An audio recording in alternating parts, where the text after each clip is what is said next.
Bismillahirrahmanirrahim.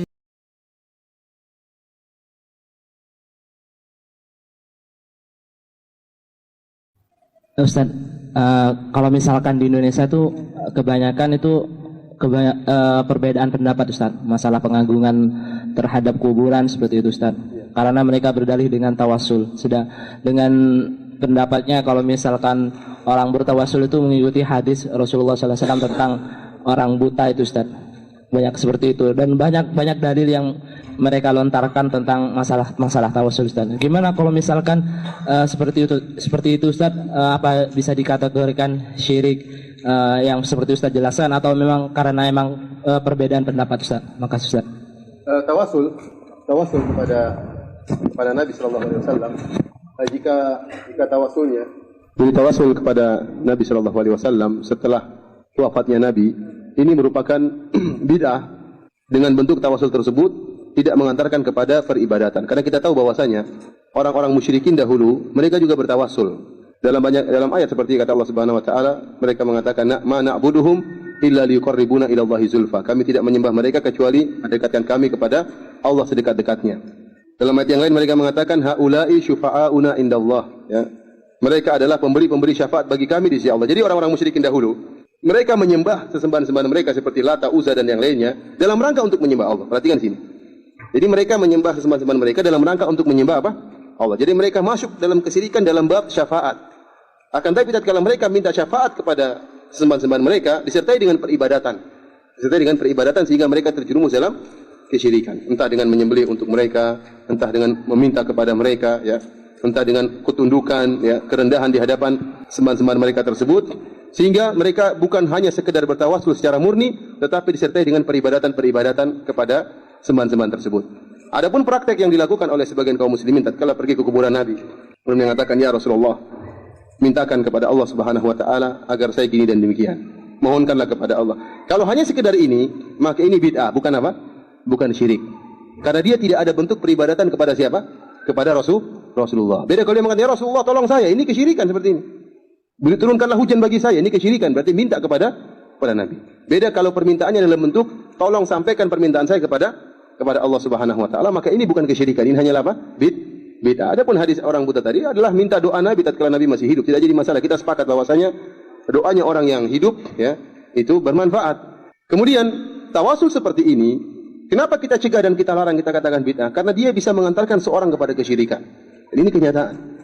Kalau tawasulnya sampai mengantarkan kepada peribadatan, maka terjerumus dalam kesyirikan. Oleh karena saya katakan tawasul kalau maksudnya adalah minta kepada Nabi, ya Nabi tolong doakan saya, tolong sampaikan permintaan saya, maka ini bukan syirik, tapi apa? Bid'ah. Tapi dikhawatirkan membuka pintu-pintu kesyirikan, karena bisa jadi orang itu hanya merendah dan menghinakan dirinya kepada Nabi, bukan kepada Allah Subhanahu wa taala. Paham? Hukumnya mereka udah beranggapan kalau misalkan seperti itu memang udah khilafiyah gitu Ustaz. Tidak bisa kita bilang bagaimana masalah ini, meskipun khilafiyah kita harus tegas. Karena ini pintu-pintu sekarang masalah kuburan, pergi kuburan, beribadah ke kuburan. Kalau orang bilang khilafiyah, ada saja khilafnya, ada saja ulama yang mengatakan boleh beribadah di kuburan, ada saja. Ya. Namun kita bilang ulama tidak maksum. Hadis-hadis Nabi begitu banyak menegaskan larangan untuk beribadah di kuburan dan mengantarkan kepada pengagungan terhadap penghuni kubur. Nanti ada yang mengatakan boleh minta kepada mayat. Ada ulama ada yang bolehkan, ada yang bolehkan. Akhirnya apa? Ini masalah khilafiyah, padahal syirik atau tauhid. Oleh karena kita mengatakan meskipun ada sebagian ulama yang bolehkan, namun kita bilang bahwasanya para salaf tidak ada yang bolehkan. Itu ulama mutaakhirin, abad ke-8 atau abad ke-9 yang bolehkan tersebut. Adapun kalau kita buka buku-buku terdahulu tidak ada pernyataan seperti ini. Nah kita katakan kalau tawasul kepada Nabi adalah bid'ah selama tidak mengantarkan kepada bentuk peribadatan kepada Nabi sallallahu alaihi wasallam. Ini juga perhatian bagi kita. Jangan mudah-mudah kita memvonis orang musyrik. Karena bisa jadi orang tidak terjerumus dalam syirik, kita katakan syirik. Bisa jadi hanya sekedar apa? Bid'ah, tidak sampai pada tingkatan kesyirikan. Baik, terima kasih. Ini terkait dengan tawasul. Jadi mintalah kepada Allah. Itu memang di dalam minta itu kita boleh bertawasul selama tawasulnya masyru', tawasulnya disyariatkan. Kalau tawasulnya disyariatkan, maka boleh kita bertawasul. Contohnya adalah tawasul dengan doa orang soleh yang masih hidup. Boleh enggak? Boleh. Di sini ada orang soleh, siapa? Muadzinnya misalnya. Pak Muadzin tolong doakan saya. Minta doa apa? Biar cepat rabi misalnya. Boleh enggak? Boleh. Tolong Pak Imam, karena ada imam masjidnya, tolong doakan saya. Mau doa apa? Doa biar dosa saya diampuni. Boleh enggak? Boleh. Ini tawasul dengan doa orang soleh yang masih hidup. Tapi kalau tawasul dengan orang yang sudah meninggal, nah ini tidak boleh. Yang dibolehkan adalah tawasul kepada doa orang yang masih hidup. Ada orang mau umroh, mau haji, boleh tidak kita minta didoakan? Boleh. Nah, ada yang mau tindak haji atau umroh, lalu kita bilang, Pak, tolong doakan saya di sana bahwa saya pengen hutang saya lunas. Boleh enggak? Boleh. Ini boleh. Orang soleh itu enggak harus ustadz. Jadi intinya siapa saja orang soleh boleh dimintai doa. Tawasul yang kedua yang disepakati oleh para ulama itu adalah tawasul dengan nama Allah. Walillahil asmaul husna fad'uhu biha. Dan Allah Subhanahu wa taala itu punya asmaul husna, maka berdoalah dengan nama-nama tersebut. Ya Razzaq misalnya, lancarkan rezeki saya. Ya Ghafur, ampuni dosa saya. Ya Rahman, kasihanilah kami, berikan kemurahan rezekimu kepada hambamu ini. Ya Rahim, wahai Zat yang Maha Penyayang, sayangilah hambamu ini misalnya. Boleh enggak? Boleh. Ini namanya tawasul dengan nama Allah. Nah perintahnya begitu. Perintahnya adalah walillahil asmaul husna fad'uhu biha. Allah punya nama-nama yang baik, berdoalah dengan asmaul husna tersebut. Jadi tawasul dengan bismillah atau dengan nama Allah Subhanahu wa ta'ala. Yang ketiga, tawasul yang dibolehkan itu adalah tawasul dengan amal soleh. Jadi boleh tawasul dengan amal soleh.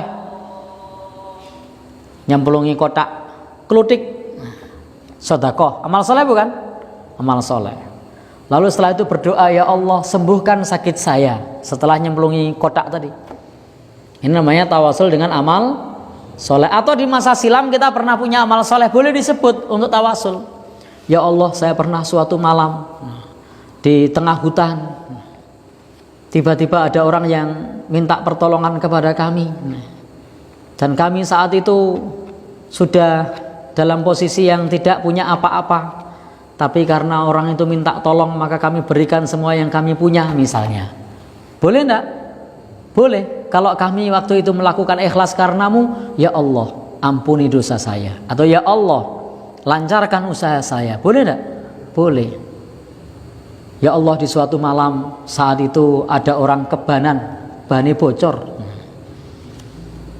dan waktu itu saya punya ban serepnya saya berikan cuma-cuma misalnya. Jika itu saya lakukan ikhlas karenamu, saya mohon kepadamu ya Allah. Minta apa nih etok-etok? Maka saya minta kepadamu berikan jalan keluar atas permasalahan hidupku. Boleh enggak? Boleh. Tapi ingat, kita jangan lupa minta akhirat. Jangan sampai kita beramal akhirat tapi mintanya dunia terus. Maka Allah menjelaskan di surah Al-Baqarah itu mencela orang yang mintanya dunia terus. Ada orang yang berkata, Rabbana atina fid dunya, wahai Allah berikan kami di dunia. Allah berfirman bahwasanya tidaklah baginya fil akhirati min khalaq, mendapat jatah bagian di akhirat. Ya Allah, mana pahala sedekah saya? Dijaluk toh mjen. Nah, apalagi yang sudah diminta tadi? Ya Allah, saya minta pahala ini loh, dulu sudah diminta di dunia. Maka Allah perintahkan, Rabbana atina fid dunya hasanah wa fil akhirati hasanah wa qina adzabannar. Ya Allah, berikan kepada kami kebaikan di dunia dan berikan kebaikan kepada kami di akhirat, dan berikan kepada kami jauhkan kami dari siksa api neraka. Jadi minta sama Allah kebaikan di dunia, kebaikan di akhirat, dan dijauhkan dari api neraka. Itu yang direkomendasikan oleh surat Al-Baqarah. Kalau yang Rabbana atina fid dunya wa ma lahum fil akhirati min khalaq. Orang yang mengatakan ya Allah berikan kami di dunia, maka tidak dapat jatah di akhirat. Jadi kesimpulannya, kalau kita mau berdoa boleh bertawasul, dan tawasul yang disepakati ada 3. 1 dengan nama Allah, 2 dengan amal soleh, 3 dengan doa orang soleh yang masih hidup. Nah, kalau tawasul dengan amal soleh itu banyak, kita juga sudah sering menjalankan. Contohnya apa? Sebelum berdoa kita sholawat. Sholawat amal soleh bukan? Amal soleh. Nah, sholawat dulu baru berdoa. Apalagi misalnya memuji Allah lalu berdoa, ini juga termasuk tawasul, karena memuji Allah termasuk amal soleh. Apalagi merendah, mengakui dosa-dosa, itu termasuk amal soleh. Contohnya Rabbana ighfir lana, ya Allah, Rabbana dzalamna anfusana wa illam taghfir lana, ya Allah kami telah mendolimi diri kami sendiri, jika engkau tidak mengampuni kami, wa tarhamna, dan tidak memberikan rahmat kepada kami, lanakunanna minal khasirin, kami termasuk orang yang rugi. Ini termasuk tawasul, menyebut tentang apa? Merendahkan diri di hadapan Allah. La ilaha illa anta subhanaka inni kuntu minadh dhalimin, dan lain-lain. Wallahu alam.